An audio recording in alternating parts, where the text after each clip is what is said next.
I'm teaching Julius Caesar in my 9th grade World Lit class.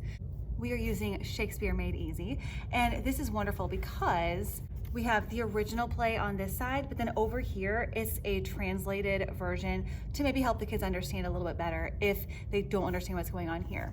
But we are going to be reading the Shakespeare original version. To begin our study of Julius Caesar, I made some stations for the students to work through. There are 7 stations, and each station is designed to help them understand Shakespeare a little bit better or the play a little bit better before we get started.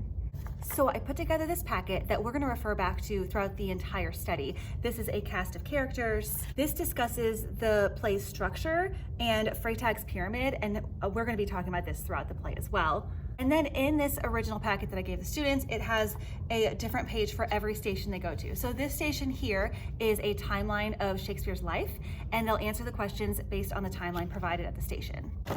Timeline of his life.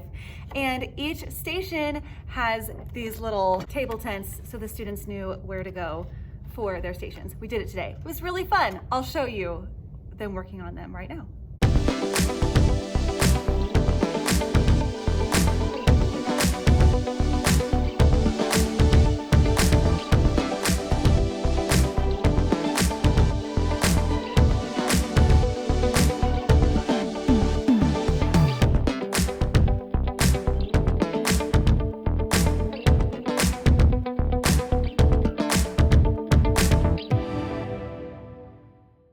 When they volunteer to read, they're going to get a ticket, and then they'll put their name on it. We'll put it in a bucket, and then at the end of the whole reading of the play, I'm going to draw names from the bucket, and they're going to get a special prize, which I will show you.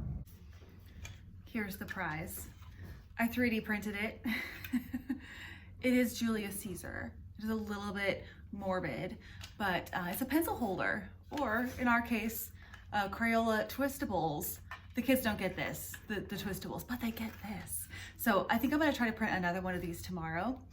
We have had snow days the past couple days, and we have another one tomorrow.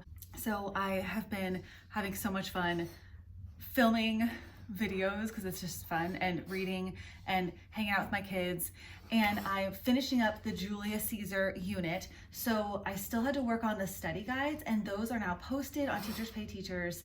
It is one of my favorite things to take what I'm working on for my students and then put it on Teachers Pay Teachers for other teachers to be able to use. It's so much fun. And just a little bit about how we're doing it.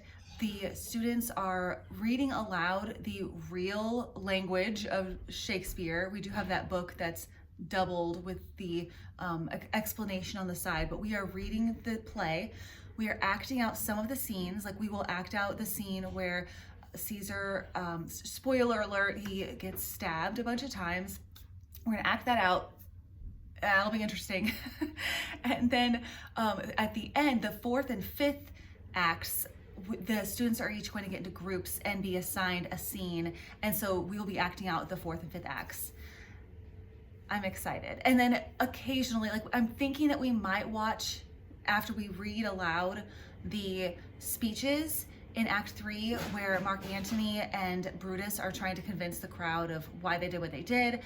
We will probably read those, but also watch the 1953 movie. I think it's 1953, the version of that, because it's so good to just listen to their speeches and watch their expressions. And so we will probably watch that. And maybe the whole thing when we're all finished, because that's a good version if you want to watch a good version of Julius Caesar. Okay. Here's to Julius Caesar and Shakespeare, and beware the Ides of March. I'll see you next time. Bye.